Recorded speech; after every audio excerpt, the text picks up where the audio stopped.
قرآن کریم موضوع در قرآن براتون میگه که کافر وقتی شمشیر میزنی مرمی را فیر میکنه در جای بزنی که باز زنده شدن نداشته باشه، حتی گپ زده با کسی نتونه. دوم در او وقت شمشیر بازی بود، با دست شمشیر کار میشنه، الله میگه بنانه چی انگشتر را قطع کنه که دیگه شمشیر از دستش بیفته. اگر پای بزنیم یک آدم پایش قطع شده لیکن جنگ که در روی می باشه. اینطور گپ است. اینجا شمشیر خورده در بدن، جنگ که در روی می باشه. یکی اینجا اشاره به این میشه که نقطه اساس انسان باید متوجه شود. اینطور نیست یک تعداد مردم ما میگه من جنت خوش دارم، چی میکنی؟ با ما اینجا بسته کنه بره دم در یک جای. نه دوڑی خور. چرا اینطور میکنی؟ خدا آدم دقیق میشه، مهارت کار میکنه که کدام جای کافر خوب به دست میاد، زیاد کشته میتونم، خودم فرار میتونم. اینطور نیست که برو همین خدا بکش. خدا بکش خب نیست. اسلام این اجازه نمیده.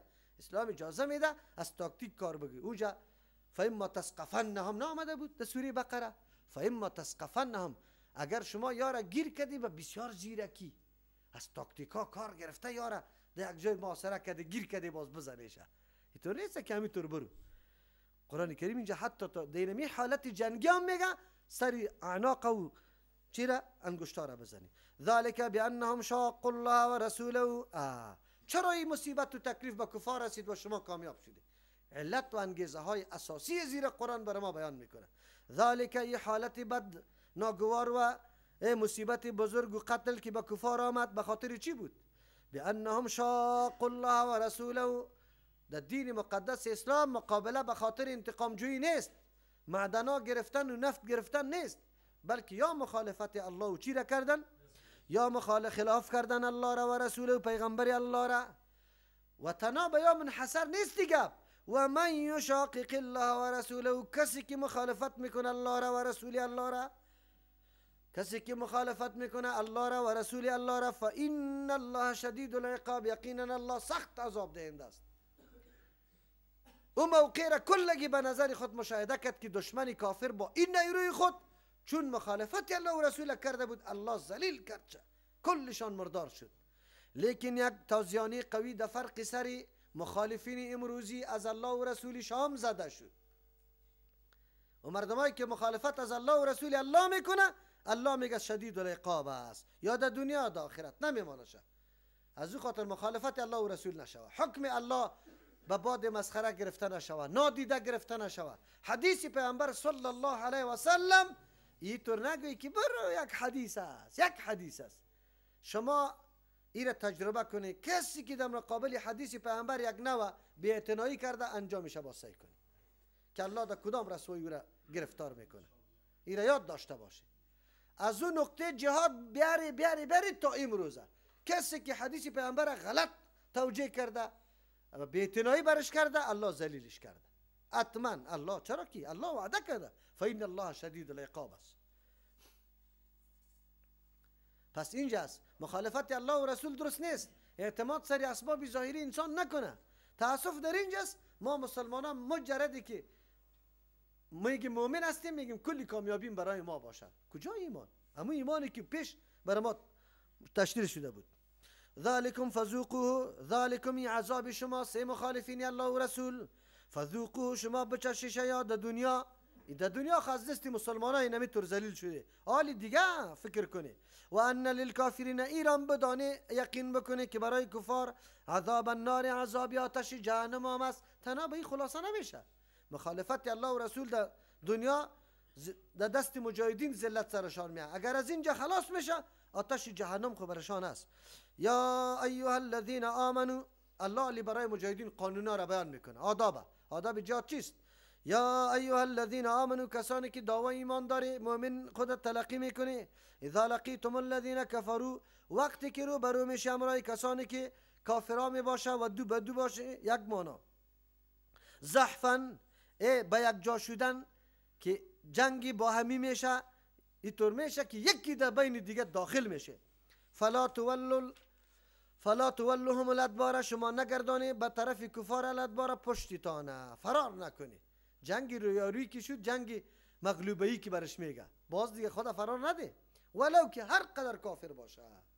و من یولهم یومئذ دبره، کسی که در یک روز پشت خدا دور میده طرف کافر میدان چی راه فرار برای خود انتخاب میکنه، چیست اول چیش میگیم؟ فقط با بغضب من الله، یقینا گرفتار شده به غضب از جانب الله، و مأواه جهنم، و جای باشش جهنم است، و بئس المصیر، خیلی بد جای بازگشت است همین جهنم.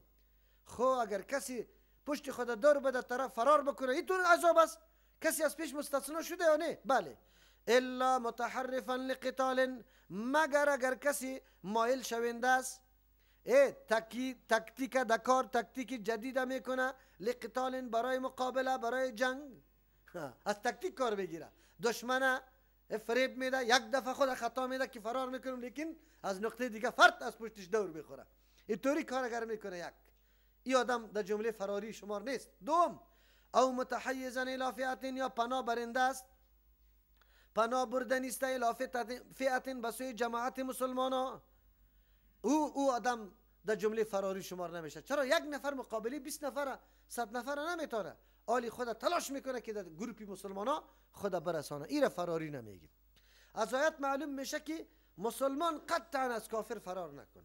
در اول حکم، اول مرحله، ولو که میلیون‌ها کافر باشه، بعد مسلمان وقتی که جنگ روی میشه مغلوبی، بعد فرار نکنه خلاص. اما پسان الله متعال تخفیف ده حکم آورد. پسانی تو آمد که 10 نفر در مقابل چند نفر؟ 100. 20 نفر در مقابل چند؟ 200 نفر. یک مسلمان در مقابل 10 کافر بود. اگر از 10 کافر کسی فرار میکرد باز گناه کبیره بود. یکی از جمله گناه های هلاک کننده چیست؟ بگه فرار از چی؟ میدان جنگ است. اما بعد از او بهمتی طایفه های دیگر الله دید. افراد طراز اول و صدر اول اسلام با ما و شما خیلی فرق داره نداره. از او خاطر الله تخفیف ده حکم آورد، یکی را در مقابل چند؟ 2 قرار داد. حالی که یکی در مقابل 2 باشه بعد فرار نکنی. اگر 3 تا شد باز تو فرار کردی پروا نداره، 4 تا شد زیاد شد باز پروا نداره. خب لیکن 2 نفر باشه تو از پیش فرار میکنی او جنگ هم روی است، قطعا درست نیست، گناه کبیره کرده. اینا میگه نیرو دادن به مؤمن. امو طور هم است یا نیست؟ امو طور است. چرا؟ به خاطری که تو یکی خودیت است، اسباب ظاهری جسم خودیت است، یک نیروی قوی معنوی دیگه داری، از او خاطر مقابله کن. چی شده تا؟ از تو خو یک چیز است، احد الحسنین است، یا شهید میشی و یا چیست؟ غازی و نه. بله، در 2 صورت ای از جمله فرار شمار نمیشه که از تاکتیک جدید کار میگیری، مثلا واره فریب میدی، یا ایستا که چی میکنی؟ و پناه میبری به طایفه که تو مقابله نمیتونی. فلم تقتلوهم ولكن الله قتلهم. دوم مسئله، وقتی که میدان خب سرد شد و غنیمت ها جمع شد و کفار دیدن که مردار افتادن، اسیرار هم گرفتن. آدم که از جنگ باز پس همینطور میگه ولی خب فیر کردم، من همینطور زدن کردم، دیگهش میگن نه اصل زدن ما کردم. الله متعال درس میده به صحابه کرام، هنگام پیروزی و مقاومت و مقابله نگوی که ما کردم. هیچ وقتی مهارتایتان برملا نسازی، این کارا را الله کرده، توفیق الله داده.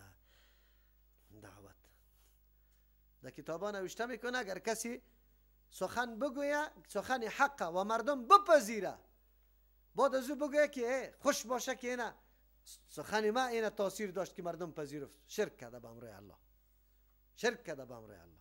این باید خوشی از این خاطر نکنه که سخن ما را مردم قبول کرده، بگه که حق پذیرفته، سخن حق بود از او خاطر پذیرفته. اینجا که تو کامیاب شده نگو که من کامیاب شده، من مبارزه کردم. نه، فتح و کامیابی ما به خاطر چی بود؟ حق. در راه حق بودیم، الله توفیق نصیب. این را درس میده. آلی ببینی چه رقم تربیت میده صحابه کرام. اما چی میکنیم؟ ما خاموره میگم یک روز تهجد میخوانیم، سبب از دکلکین سعی میکنیم که جبریل امین میاد یا نه، وحی سر میاره یا نمیاره. عجیب است. 2 روز خواهر ما چادر را میپوشه، چی میگه؟ دائم هیچ قبول نمیشه. تو خود 2 روز میشه چادر 10 سال چادر نپوشیدی، 2 روز پوشیدی. 10 ساله جبیره به 2 روز میکنی. جوانی ما 20 ساله در شراب تیر کرده، 2 روز آمده اینجا نفل خوانده. چی خوانده؟ 2 رکعت نفل. دائم قبول نمیشه. و برادر تو چی کردی؟ یک کمی خود چی بکنی؟ ببینی اینی را تعلیم و تربیه اعلا میده.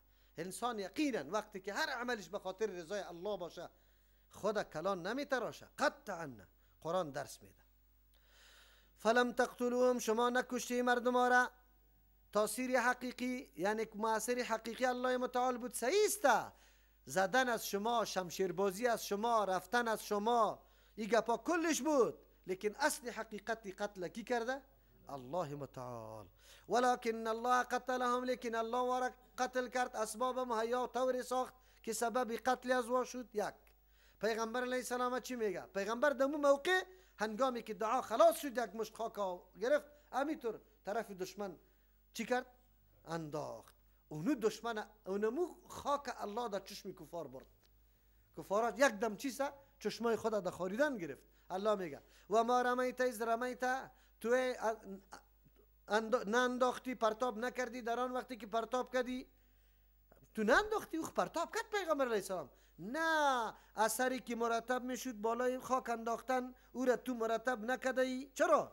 ولکن الله رما، لیکن الله چی کرد؟ پرتاب کرد. یعنی اثری که امی خاکی یک مشت در کل لشکر کافر برسانه، این کاری کی بود؟ از امی آیت دلیل گرفته میشه که معجزه در اختیار پیغمبر نمی باشه، الله ای کار میکنه.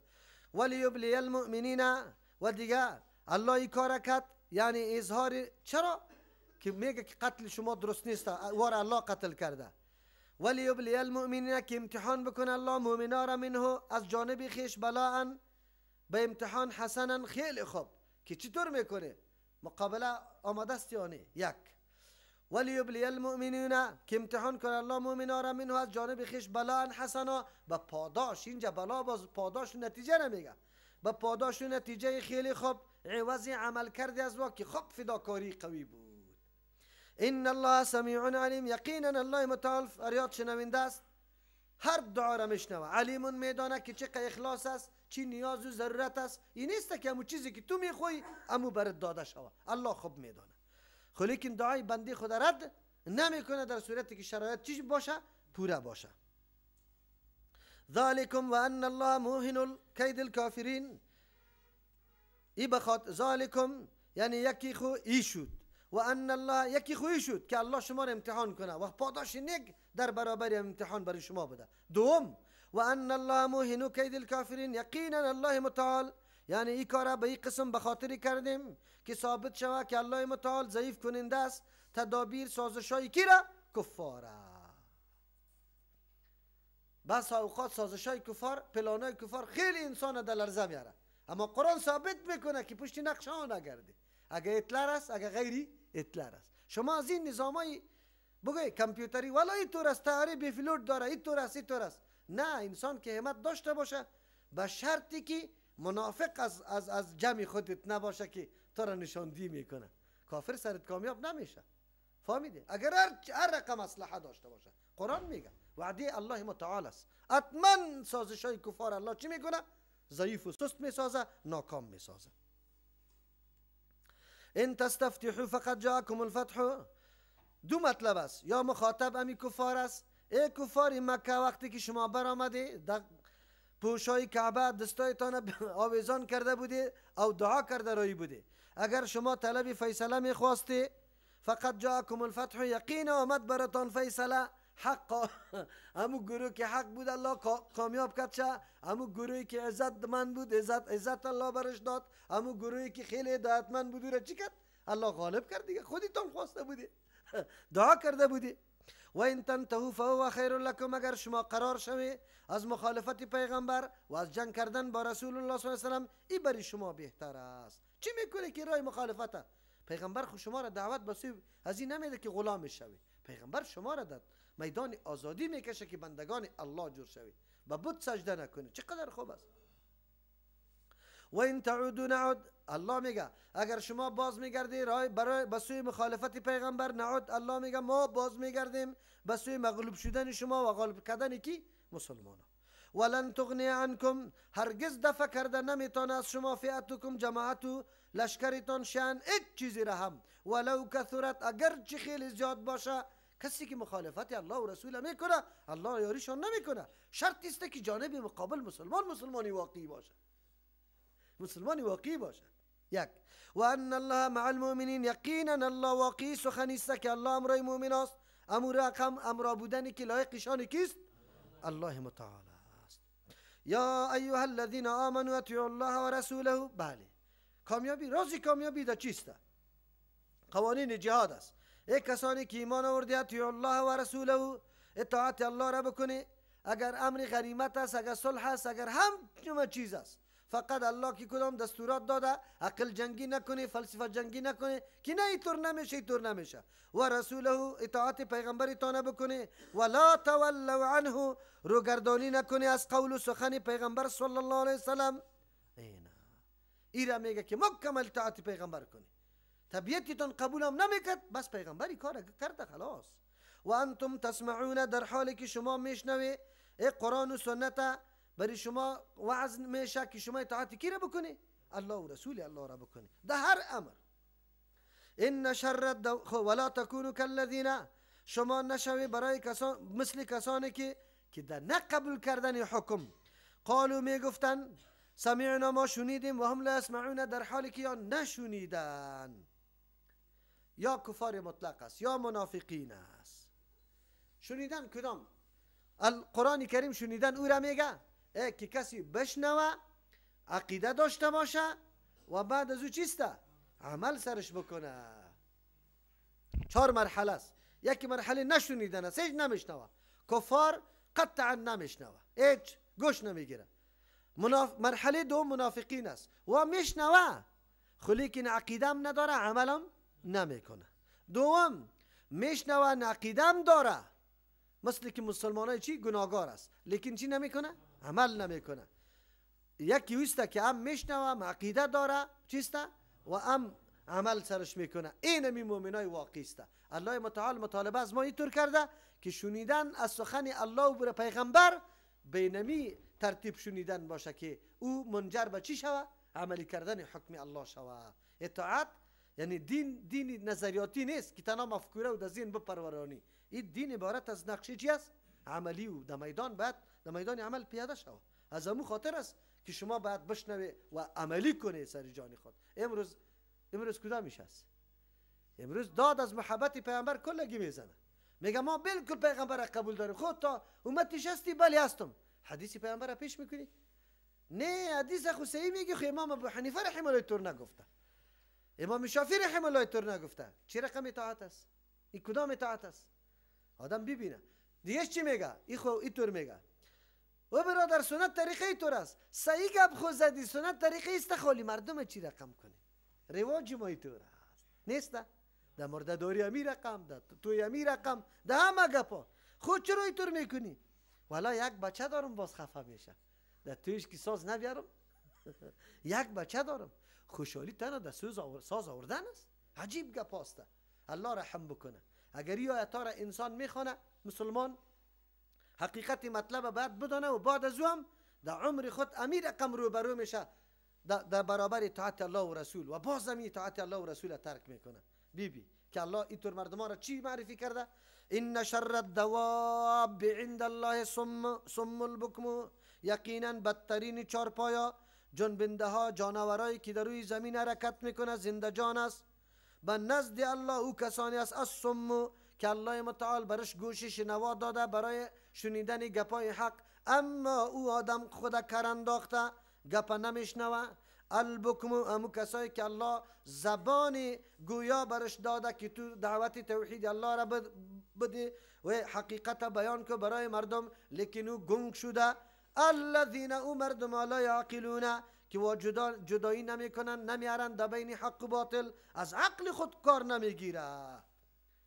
دواب خو کم کم از اموهوشی که الله امو قدر امکاناتی که الله برش داده میگیره، در جای ضرر قطعا نمیره. چیزای خوب خورده رو ایستن، خدا چی میکنه؟ اما تو را که الله متعال امی اسباب و وسایل داده که توسط از او راهی تا جدا بکو، بفهمی باید، اما تو استفاده نکردی. بدترین جنبنده به نزد الله اینمی مردم است که امکانات و استعداد و وسایل الله برش داده، اما استفاده چی میکنه؟ برعکس میکنه. گوش داده که بشنوی نمیشنوه، زبان گویا برش داده که گویا شو، گویا نمیشه. عقل برش داده که تمیز کن، رای حق و باطل باید تمیز بکنی، سوچ نمیکنه. باز هنوز بانش چیسته؟ او ما چی کنیم؟ در دوراهی قرار گرفتیم، ما را بیخی در دور انداخته، از اون مولا را قبول کنیم، از این مولا را. الله برات عقل داده، او ډوډۍ خور. اون مولا که تو را در سر سرت کوبیده رو ایسته، خرام خطاب میکنه تا، از جیبتان پیسه را دزدی میکنه، کمین میزنه تا با نامهای مختلف، مالی تا خورده رو ایست. او را میگی خب گپیش قبول داری؟ دیگه عالم که قرآن برات پس کرده، از کتاب الله آیت برات میخونه، از حدیث پیامبر حدیث برات میخونه، بازم تو میگی که من گپی کی را قبول کنم؟ تو به الله این بانه را میتونی در روز قیامت؟ مدین روز محور موضوع ما سری چی بود؟ که چه قسم فرق بتانیم که همون ملاحی که میلاد روا میگه از وارق بپذیریم یا کسی که میگه نارواسته. ما باید سنجش داشته باشیم، یک معیار داشته باشیم. اون دید روز ما براتون گفتم که اینطور گپاست. او را شاید جور کرده باشه، در سیدیا آورده ان شاء الله. قطعی سیدیا پارسال نه است. سیدیا را یک دوستا باید بخرند، دوستای خود بدن که اگر کمک میکنه در اینطور در مراکز بگو کمک کنی. پیغمبر دوست داری؟ اگر پیغمبر دوست داری، ما ببینم شما را که 100 دانه خواهر برش موتر گرفته که 3 ماه زمستان حدیث پیغمبر بشنوه، حدیث پیغمبر بشنوه، در ترجمه قرآن بیا. کسی که دوست داره پیغمبر، اگر نداره او جدا مسئله است. او طور بگه که نه یک پیغمبر دیگه ما دارم. او پیغمبر دیگه کیست؟ شکم یک پیغمبر دیگه است، راستی دوست داره یا چرا برش پخته میکنه باز خوب میخوره. در این روزای یخ بگه اینی قدر گوشت به مولوی صاحب و حاجی صاحب و وکیل صاحب میرسه، از کلکین میرسه، از دروازه مسجد هم نه ورده او جبان همینطور نمیکنه. راستانه بگه ولو علم الله فیهم خیرا، اگر الله معلوم میکرد در بین از یا خیره لاسمعهم خامخا یارا میشنواند. خوب اگر الله معلوم میکرد خیر، از اول الله ده یا خیره ندید از او خاطر نشنوانده، خب مجبور شدن دیگه. الله نشنوانده؟ نه، الله متعال برش امکانات اسباب و وسایل اینمی را داده، همی گوش، همی زبان حق، همی عقل تفکر، قوی تفکر داده که این را استفاده که استعمال کنی، که این مردم استعمال نمیکنه. اولین مدار نجات انسان طلب حق است که این را انابت میگیم. کسی که در طلب حق نباشه از کجا حاصل میشه؟ الله متعال کسی را امداد میکنه که یک کمی قدم بگذاره، که قدم گذاشت الله نصرتش میکنه. اما یک آدم که قطعا نمیخواد قدم بگذاره، ولو اسمعهم، اگر الله یا رب میشنواندم، بازم چیسته لتولوا، خامخا میگشتن از اینمی حق. با وصفی که چرا؟ به خاطر که اصلا انگیزه طلب حق ندارم.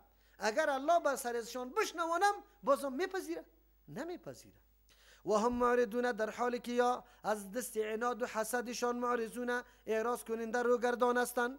توحید برش بیان میکنی نمیشنوه، اگر بشنوانی قبول نمیکنه. اینجا اگه سرم شور داد باز پسان ویره بره وابی مگه پایت نمیپذیرم. یا ایها الذین آمنوا استجیبوا لله وللرسول، ای کسانی که ایمان آورده، اگرچه مواقع جهاد است اما حکم عام است. الله هدایت میده مؤمنا را، سبب کامیابی مؤمنا کدام است؟ یا ایها الذین آمنوا، کسانی که ایمان آورده، استجیبوا، قبول کنه، اجابت کنه، لله، برای دین الله، اطاعت کنه برای دین الله، احکام الله، و للرسول، دعوت پیغمبر صلی الله علیه وسلم بپذیره. اذا دعاکم، وقتی که شما را دعوت میده به سوی چی؟ او چرا آدم نپذیره؟ لما، برای او دینی که یا او حقی که یا او قرآنی که یحییکم، که شما را زنده میسازه، سبب حیات شما است. مفسرین مختلف ترجمه میکنه. لما یحییکم، به آن چیزی که شما را زنده میکنه چیست؟ ایمان است. چیست؟ حق است. چیست؟ قرآن است. چیست؟ جهاد است. هیچ کدام منافات نداره، هر کدامش سبب حیات و زندگی برای انسان است. ایمان سبب حیات نیست. قلبی که عقیده توحید نداره مرده است، بالکل در تاریکی قرار داره. یقینا مومن واقعی زنده است. یا دین مقدس اسلام اگر کسی نداره بالکل مرده است. جهاد اگر کسی نمیکنه چیست؟ مرده. قرآن کریم سبب حیات انسان است. روح جدید در کالبودت میدمه، در حرکاتی، در نظری، در فکری، در تمام چیزای تغییر میاره، انقلاب میاره. کی؟ قرآن. و یک دم تو را زنده میکنه. چرا؟ تا که ترجمه قرآن نکرده بودیم نمیشناختیم حق همسایه چیست، حق دوستم چیست، چی باید بکنم، چی قسم دعوت کنم. وقتی قرآن شنیدم مالی تلاش میکنم فکری خدا در کار میپرتم، گپای حق گوش میگیرم، رای حق میبینم، در دست حرکت میکنم که همی کاری خیر انجام شود، در پای میدوام در راه حق، در مجلس حق. قرآن یک دم انسان چی میکنه؟ در حرکت میاره. سبب حیات انسان است. واعلموا بدانی ان الله یقینا الله متعال یحول بین المرء حائل میگرده پرده میندازه در بین شخص و قلبش و انه الیه تحشرون و یقینا الله متعال خاص به سویش تحشرون شما جمع کرده میشه. دو مطلب داره.